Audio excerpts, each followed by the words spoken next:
नमस्कार विद्यार्थियों।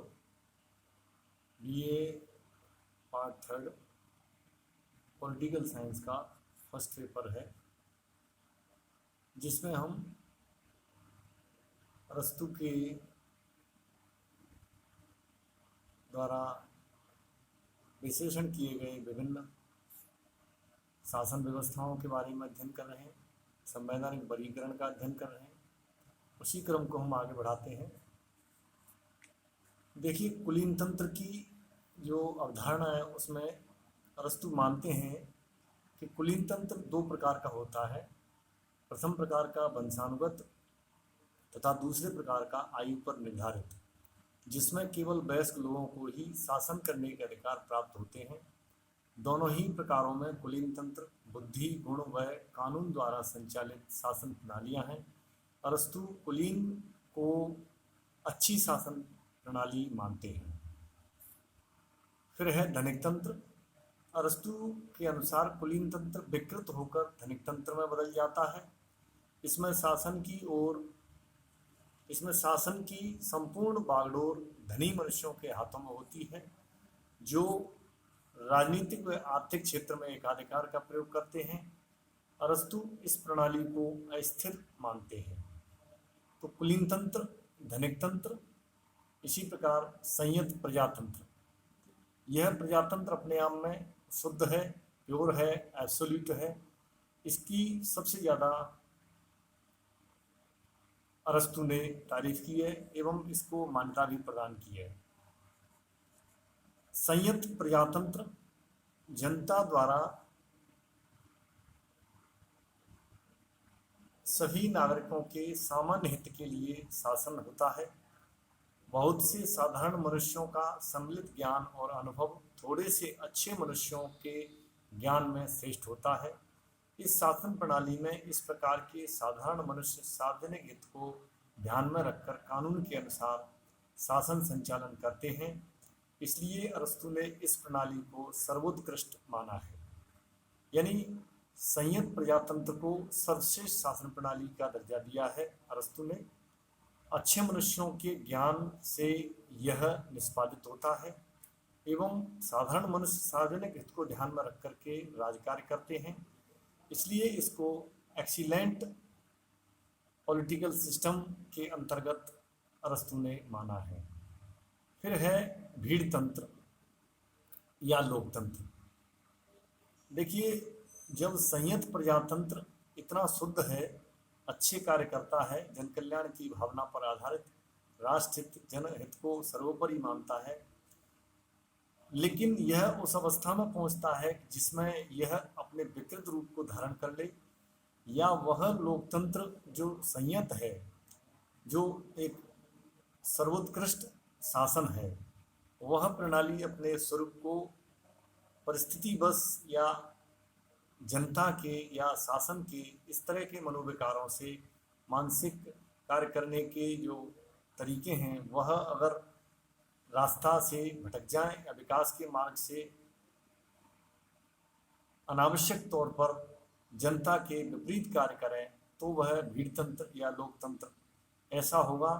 जो मोबोक्रेसी, जिसको अंग्रेजी में बोलते हैं भीड़तंत्र, वह लोकतंत्र शासन प्रणाली बदल जाएगी। यानी वह लोकतंत्र भीड़तंत्र में परिवर्तित हो जाएगा। देखिए, विकृत जो पॉलिटी होती है वह प्रजातंत्र में बदल जाती है।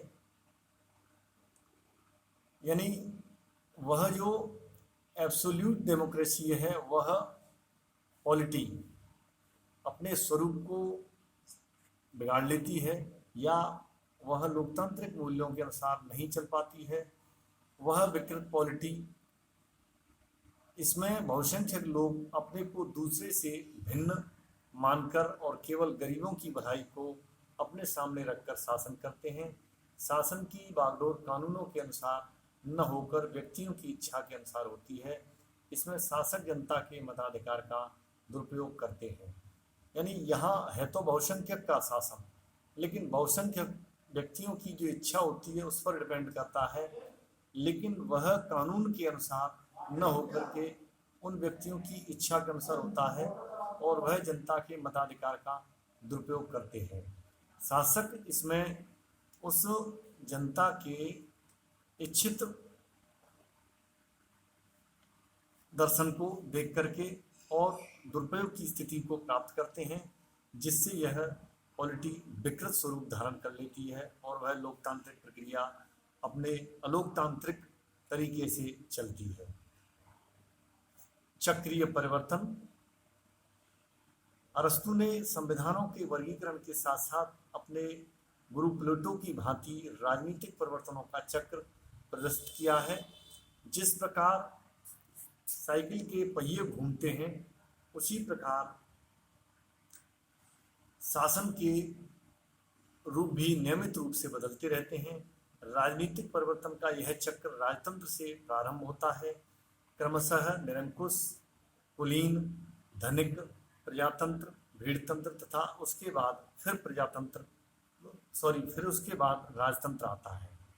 देखिए, यह एक चक्र है, साइकिल सिस्टम है, जिसमें निरंकुश तंत्र सर्वप्रथम, फिर वह कुलीन तंत्र में डाइवर्ट होता है, फिर धनिक तंत्र में होता है, फिर प्रजातंत्र का रूप धारण करता है, जिसे संयंत्र प्रजातंत्र कहा गया है। उसके बाद वह विकृत रूप में भीड़तंत्र मोबोक्रेसी में बदल जाता है।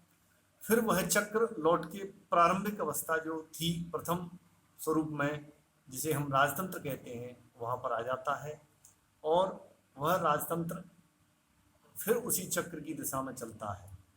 अरस्तु के संविधानों के वर्गीकरण को हम निम्न आलोचनाओं के माध्यम से भी स्पष्ट करते हैं। हालांकि अरस्तु के 158 संविधानों का वर्गीकरण है, वह विश्व में राजनीतिक दर्शन की दृष्टि से सर्वाधिक महत्वपूर्ण है एवं वर्तमान में प्रजातांत्रिक देशों में उसका अध्ययन करके और प्रणालियों की तुलनात्मक या एक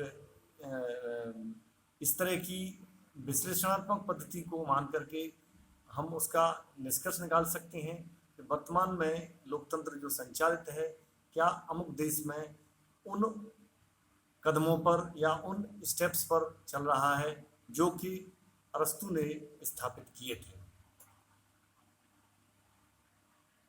इनकी आलोचना करते समय हम प्रथम बिंदु का वर्णन करते हैं, राजतंत्र और कुलीन तंत्र आदर्श। प्रोफेसर डनिंग ने अरस्तु के संविधानों के वर्गीकरण में वर्णित राजतंत्र और कुलीन तंत्र को प्लेटो के आदर्श राज्य के समान माना है। जिस प्रकार प्लेटो का आदर्श राज्य सरकार नहीं है, जिस तरह प्लेटो का आदर्श राज्य साकार नहीं है, उसी प्रकार अरस्तु का राजतंत्र और कुलीन तंत्र व्यवहार में नहीं लाया जा सकता। देखिए, यहाँ अरस्तु के गुरु प्लेटो ने जो एक काल्पनिक आदर्श राज्य की बात कही थी, फिलोसोफर ऑफ स्टेट्स की स्थापना करने की बात कही, वह सब मात्र यूटोपियन स्टैंडर्ड का था, जिसमें काल्पनिकता के आधार पर उन सिद्धांतों को स्थापित किया, लेकिन उनका जमीनी या वास्तविक राजनीति के पायदान पर वह अपना प्रमुख भूमिका या अपनी निष्पादन की स्थिति को निश्चित नहीं कर पाए। उसी तरह अरस्तु का जो राजतंत्र है या कुलीन तंत्र है, वह व्यवहार में लाया नहीं जा सकता। इसका हम उदाहरण, जहाँ पर आज भी राष्ट्र का अध्यक्ष राजा है, रानी है, इंग्लैंड के बारे में और भी देशों में हम देख सकते हैं कि भले ही वहाँ प्राचीन परंपरा के आधार पर राज्य का मुखिया राजा है, लेकिन वास्तविक राजनीति या प्रैक्टिकल पॉलिटिक्स के अंतर्गत हम उसका अगर विश्लेषण करते हैं या लागू करते हैं, इम्प्लीमेंट करते हैं, तो वहाँ पर मंत्रिमंडल या संसद की महत्ता या उसकी भूमिका को सर्वोपरि माना जाता है।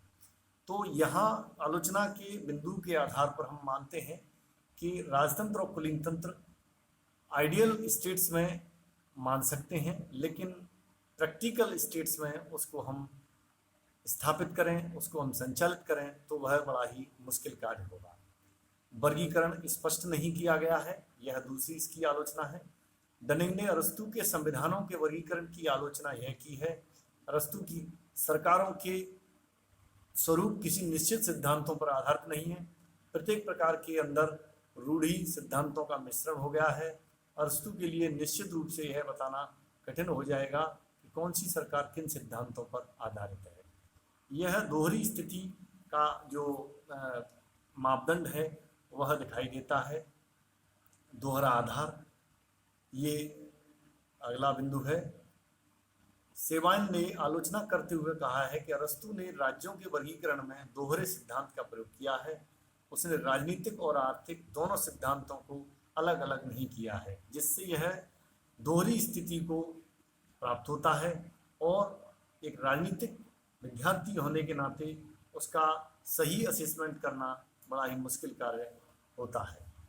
हालांकि इन आलोचनाओं के बाद भी हम अगर देखते हैं तो वह बड़ा ही महत्वपूर्ण विषय है।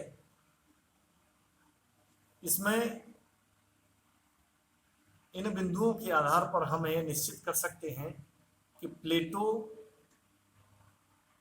के द्वारा इन चक्रीय परिवर्तन के अंतर्गत जहाँ के राजतंत्र से प्रारंभ मानता है और वह अंतिम तरीके से भीड़तंत्र मोबोक्रेसी बदल जाता है, फिर राजतंत्र की ओर जाता है जो प्रथम स्टेप है। तो यह प्रक्रिया आज वर्तमान राष्ट्रों में लोकतांत्रिक शासन प्रणालियों के रहते हुए कहीं न कहीं फिर भी इनके हमें दृष्टिगोचर लक्षण स्पष्ट रूप से दिखाई दे सकते हैं और यह राजनीति के क्षेत्र में बड़े ही महत्वपूर्ण स्थान रखते हैं।